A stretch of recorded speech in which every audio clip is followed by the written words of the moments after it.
देखिए सबसे पहले एरिया रिलेटेड टू सर्कल।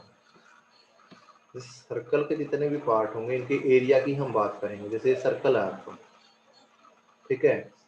अब जैसे मैं ये कह दूं भाई ये सर्कल है जो, इसके अंदर ये क्या है आपकी आर्क है, ठीक है, यहां से यहां तक, ठीक है, यहां से यहां तक, ये आपकी आर्क हो गई। अब इस आर्क की लेंथ हमें फाइंड आउट करनी है, तो हम कैसे करेंगे? ये जो सेगमेंट बन गया, इस सेगमेंट का एरिया कैसे फाइंड आउट करेंगे? Is there anybody who can define a segment? Is there anybody who can define a segment here? The area between an arc and a chord. Yes, किसी circle की arc और उस पे लाई करने वाली code, उसके बीच के रीजन को सेगमेंट बोलते हैं, ठीक है। जो रीजन माइनर आर्क के साथ बनता है that is known as minor segment, और जो मेजर के साथ बनेगा that will be known as major segment, ठीक है। सेगमेंट, सॉरी, हाँ जी, सेगमेंट कौन बताना चाहेगा? Is there anybody who want to explain sector? Figure बनी हुई है, this is a sector. Is there anybody who can tell me now? अपने आप को अनम्यूट Area कीजिए। between two radius and an arc. Area between two radii and its subtended arc. ये जो दो रेडियाई हैं इसके ऊपर ये वाली आर्क लगा लूं मैं, ये वाली आर्क लगा लूं, या ये वाली आर्क लगा दूं, ये दोनों के दोनों किसी सेगमेंट को ही फॉर्म करेंगे, ठीक है। ये दोनों के दोनों, ओके, दोनों के दोनों आपके सेक्टर रहेंगे। जो मेजर आर्क के साथ है that will be major sector, जो माइनर आर्क के साथ है it will be minor sector, ठीक है।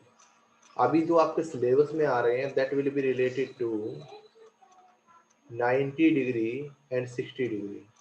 ये दो ही क्वेश्चंस आपके आएंगे, 90 डिग्री एंड 60 डिग्री,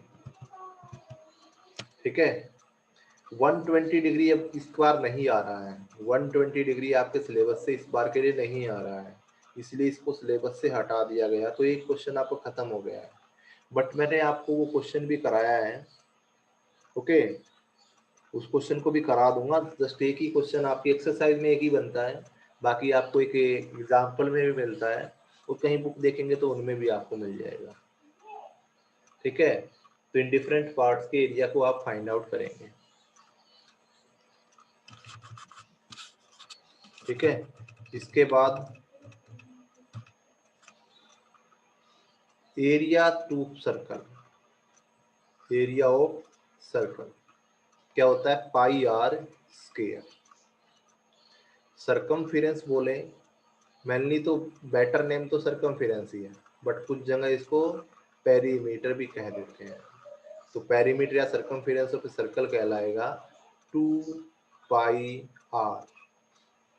अब अगर मैं इस सेक्टर की बात करूं, जो ये ओ ए बी, ये एक सेक्टर है, अगर मैं इस सेक्टर के एरिया की बात करता हूं, ठीक है, तो ये कहलाएगा जो ये एंगल बना हुआ है, दिस एंगल थीटा जो यहाँ पे गिवन है, थीटा, ये उस पार्ट का फ्रैक्शन हो गया थीटा बाई 360, और साथ में आ गया पाई आर स्क्वायर। अब लेंथ ऑफ ये जो आर्क है, ये वाली आर्क की बात कर रहा हूँ इसलिए मैंने यहाँ पे माइनर भी लिखा हुआ है, और ए बी के ऊपर ये ऐसे लगा दिया, तो ये ए बी लाइन सेगमेंट नहीं है, ए बी एक आर्क हो गई, इसकी पहचान ये हो गई। तो ये कैसे निकलेगी? Theta by 360 into 2 pi r, okay.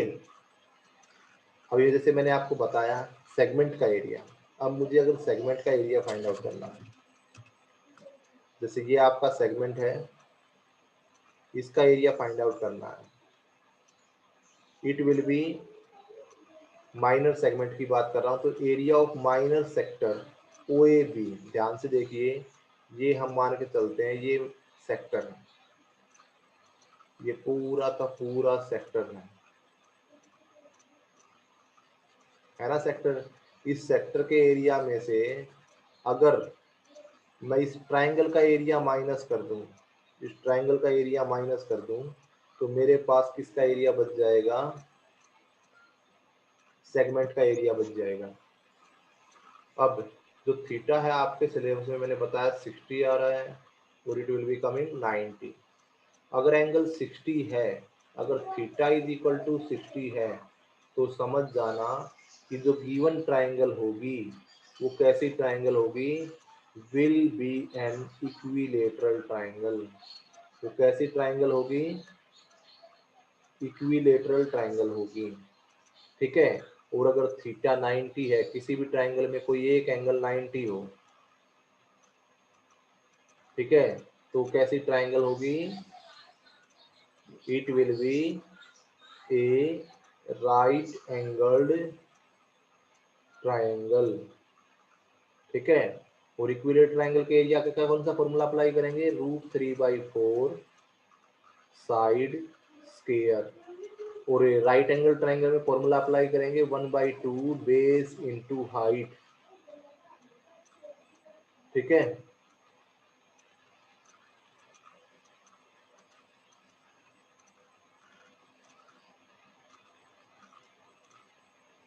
Okay, okay sir. यहाँ तक बात समझ में आ गई। Yes sir.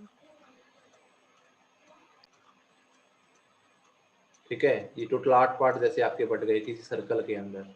तो ये तो आपका देखिए 1/4 बात कहने के लिए तो यहाँ भी यही है, 4 पार्ट बढ़ जाते हैं, इसलिए इसको 1/4 कहा जाता है। तो एरिया ऑफ क्वाड्रेंट आप दे रहे हैं तो 1/4 पाई आर स्क्वायर लगा लीजिए। अब 1/8 है, अगर मैं इसको थीटा के तौर पे भी करता हूँ, 8 इक्वल पार्ट है, तो 360 को 8 से डिवाइड करूंगा,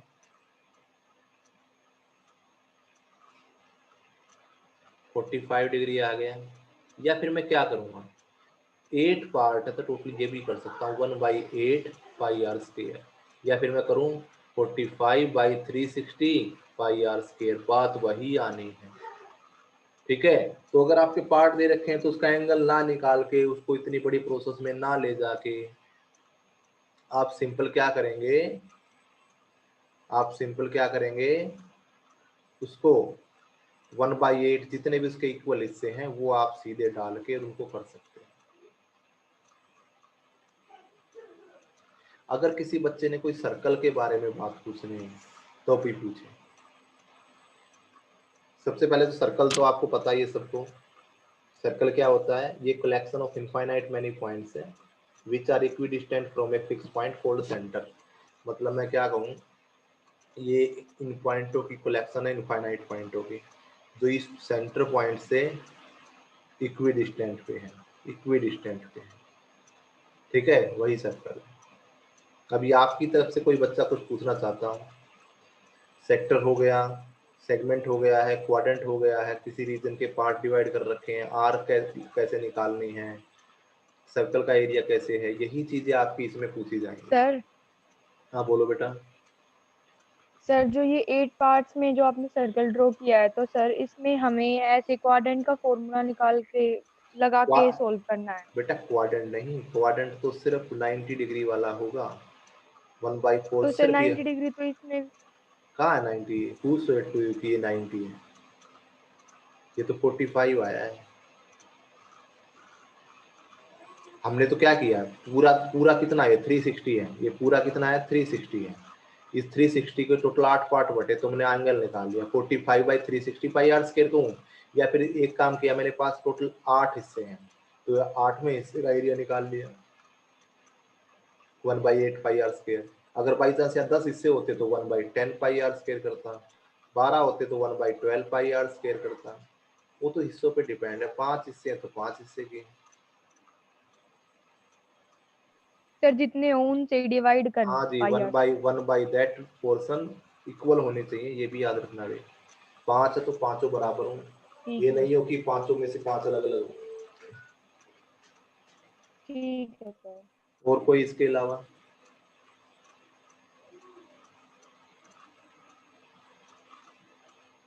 तो आई थिंक सर्कल से रिलेटेड आपकी क्वेरीज पूरी हो गई है। वीडियोस के लिंक मैं आपके पास भेज दूंगा, उनमें से देख के नेक्स्ट क्लास में मुझसे कोई प्रॉब्लम है वो पूछेंगे। सर ये सी वीडियो भी भेजोगे या पहले आपने कभी बना रखी है जो वीडियो? मेरे पास पहले से ही है, मैं वो आपको वो सेंड करूंगा, उनको देखना आराम से। इसको भी भेज दूंगा। देखिए एक बच्चा पूछ रहा है, कोमल पूछ रही है कि व्हील से रिलेटेड बता दो। देखिए बेटा, जैसे पहिया, गाड़ी का पहिया मान के चलते हैं, ये मैंने गाड़ी का पहिया बना लिया। अगर सिंपल सी बात है, ये एक चक्कर में कितना डिस्टेंस कवर करेगा? यहाँ ये भी है, ये एक चक्कर में अगर मान के चलो मैं इसको खोल देता हूँ, इस पहिया को मैंने यहाँ से काट दिया, इस रबड़ को, रबड़ का ही तो पहिया है, इसको मैंने यहाँ से काट दिया और इसको मैं सीधा फ्लैट बिल्कुल यहाँ इसके अर्थ के साथ साथ चिपकाता हुआ चल रहा है। ये यहाँ आ गया, ये यहाँ आ गया, ये यहाँ आ गया, ये यहाँ आ गया, ये आगे आ गया, ये आगे आ गया, ये आगे। तो ये वाला हिस्सा यहाँ कहीं फ्लैट हो जाएगा। तो जो ये हिस्सा है, ये जो L है, L किसके बराबर आ गई? सरकमफेरेंस ऑफ सर्कल के बराबर आ गई। तो किसी distance covered by a wheel in one rotation equals to circumference of circle. ठीक है, ये आप रिमेंबर रखें।